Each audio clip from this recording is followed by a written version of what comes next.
In this video, we will learn how to evaluate numerical expressions involving integers. To evaluate a numerical expression, we use the order of operations in order to determine which operation to perform first.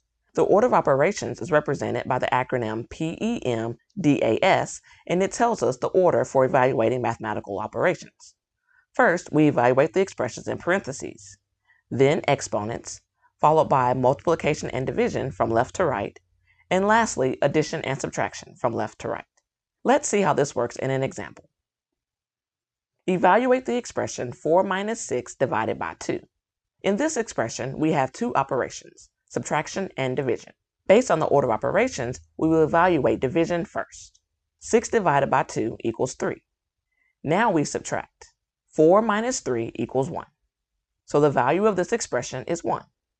Let's look at an expression with three operations.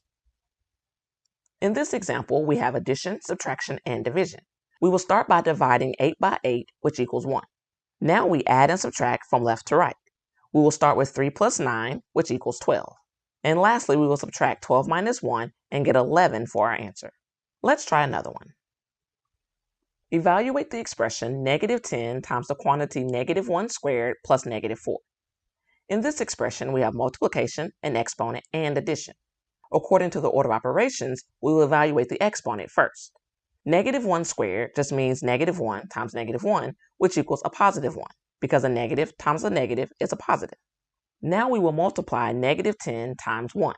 Recall that when you multiply a negative times a positive, your answer will be a negative. So negative 10 times 1 equals negative 10. Now we will add negative 10 plus negative 4. Recall that when we add numbers with the same sign, we add their absolute values and keep the sign. Since 10 plus 4 equals 14, negative 10 plus negative 4 will equal negative 14. So our answer is negative 14. Let's try one more. Evaluate the expression 8 plus 10 times negative 2 divided by the quantity negative 7 minus negative 6. Here we will evaluate the parentheses first. Inside the parentheses, we have subtraction. Recall that when we subtract an integer, we can add the opposite integer. So negative 7 minus negative 6 can be written as negative 7 plus 6. Negative 7 plus 6 equals negative 1. Now we are ready to multiply and divide from left to right. 10 times negative 2 equals negative 20 because a positive times a negative is a negative. Now we will divide negative 20 by negative 1. A negative divided by a negative is a positive, so negative 20 divided by negative 1 equals positive 20. Lastly, we will add 20 plus 8 and get 28. Now you are ready to evaluate numerical expressions involving integers.